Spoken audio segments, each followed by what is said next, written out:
Teman-teman, sekarang hukum Tuhan memberi perhatian kepada 4 jenis orang ini.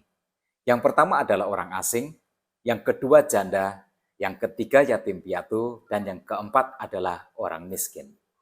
Karena itu saat teduh edisi 58 ini, Kitab Keluaran pasal 22 ayat 21 sampai dengan 27 menyoroti perlindungan Tuhan atas keempat jenis orang tadi. Ayat 21 berkata, "Janganlah kau tindas atau kau tekan seorang orang asing, sebab kamu pun dahulu adalah orang asing di tanah Mesir."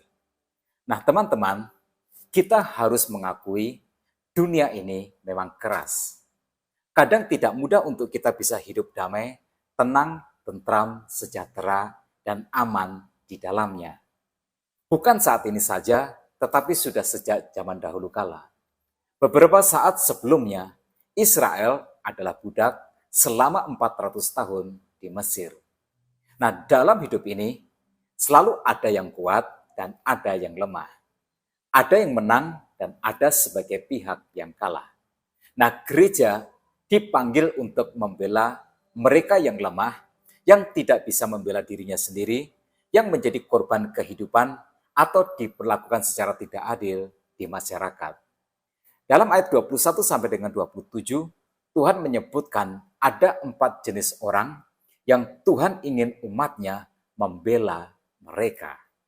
Nah, tadi sudah saya membaca ayat 21 tentang orang asing. Yang dimaksud dengan orang asing adalah individu-individu yang hidup di sebuah negeri yang bukan negerinya sendiri. Mereka teralienasi dari tanah mereka sendiri. Mereka tidak memiliki kewarganegaraan, mereka tidak memiliki hak hukum yang sama, tetapi negara memungut pajak atas usaha mereka ini. Nah, alasan seseorang menjadi penduduk asing bisa bermacam-macam. Bisa karena mereka menjadi tawanan perang, bisa juga karena masalah ekonomi yang sulit di negeri mereka sendiri, bisa juga karena masalah politik. Nah, mereka ada di dalam bahaya untuk dieksploitasi, baik secara ekonomi, secara fisik, ataupun secara moral karena kedudukan mereka yang lemah. Raikan berkata, orang asing selalu dirugikan karena mereka tidak tahu bahasanya, tidak tahu aturannya, dan tidak punya koneksi apapun. Tetapi umat Tuhan tidak diizinkan untuk mengambil keuntungan dari ketidakberdayaan orang asing.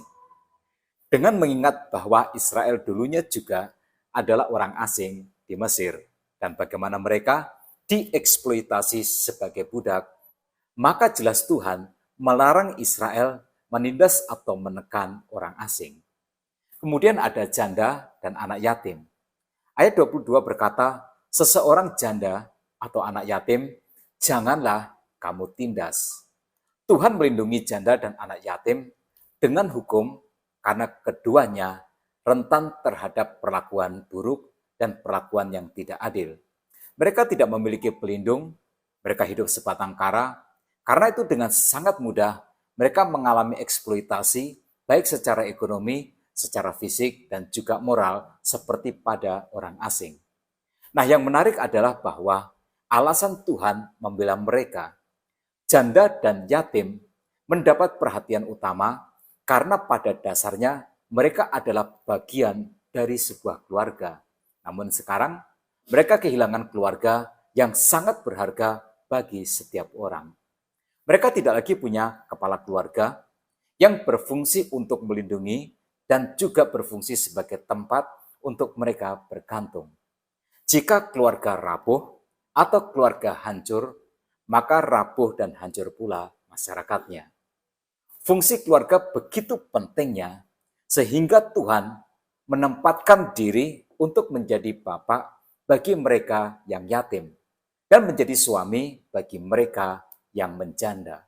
Seperti yang dikatakan oleh kitab Mazmur pasal 68 ayat yang kelima, bapa bagi anak yatim dan pelindung bagi para janda, itulah Allah di kediamannya yang kudus. Peringatan Tuhan sangat keras. Dalam ayat 23 dan 24, jika engkau memang menindas mereka ini, tentulah aku akan mendengarkan seruan mereka jika mereka berseru-seru kepadaku dengan nyaring. Maka murkaku akan bangkit dan aku akan membunuh kamu dengan pedang sehingga istri-istrimu menjadi janda dan anak-anakmu menjadi yatim. Nah, yang terakhir adalah orang miskin. Ayat 25 sampai dengan 27 berkata, "Jika engkau meminjamkan uang kepada salah seorang dari umatku, orang yang miskin di antaramu, maka janganlah engkau berlaku sebagai seorang penagih hutang terhadap dia. Janganlah kamu bebankan bunga uang kepadanya.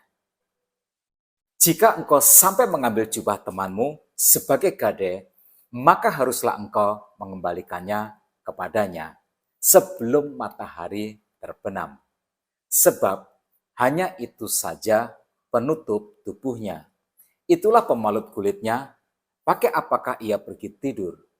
Maka apabila ia berseru-seru kepadaku, aku akan mendengarkannya, sebab aku ini pengasih." Nah, teman-teman sekalian, Tuhan memberikan perlindungan melalui hukum kepada orang miskin, kepada orang-orang yang tidak beruntung dalam hidup ini. Orang seperti ini harus dilindungi dari tekanan ekonomi. Tuhan melarang pembebanan bunga jika mereka meminjam, sebab dalam kekuranganlah mereka terpaksa berhutang untuk mempertahankan hidupnya. Nah, bunga menurut Rabi Rasi artinya adalah menggigit. Itu menyerupai gigitan ular.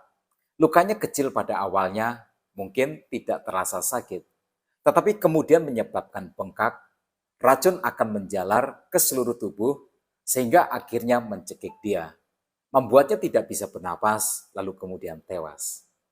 Nah, Tuhan juga meminta umatnya mengembalikan gade jika mereka menjaminkan barang sebagai jaminan hutang.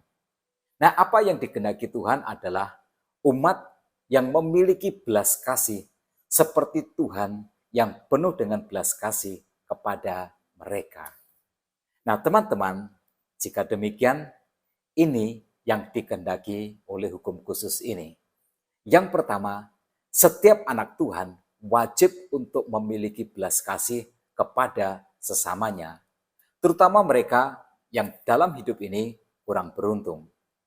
Jangan memandang rendah mereka, sebab Tuhan berpihak kepada orang-orang yang seperti ini. Setiap anak Tuhan wajib mengingat bahwa kita semua ada karena belas kasih Tuhan semata-mata. Lalu yang kedua adalah gereja. Gereja jangan hanya membangun istana, walau tampak indah dan megah, tetapi jika gereja tidak memiliki belas kasihan terhadap sesamanya yang tidak beruntung di dalam hidup ini, akan segera mengalami kekeringan rohani, sebab Tuhan lebih senang hadir dalam hidup sesama kita yang sedang berkesusahan. Naikkan anggaran sosial, wakili Tuhan dalam hidup mereka yang sedang berkesusahan. Nah, tetap semangat dalam kehidupan. Tuhan Yesus memberkati kita semua.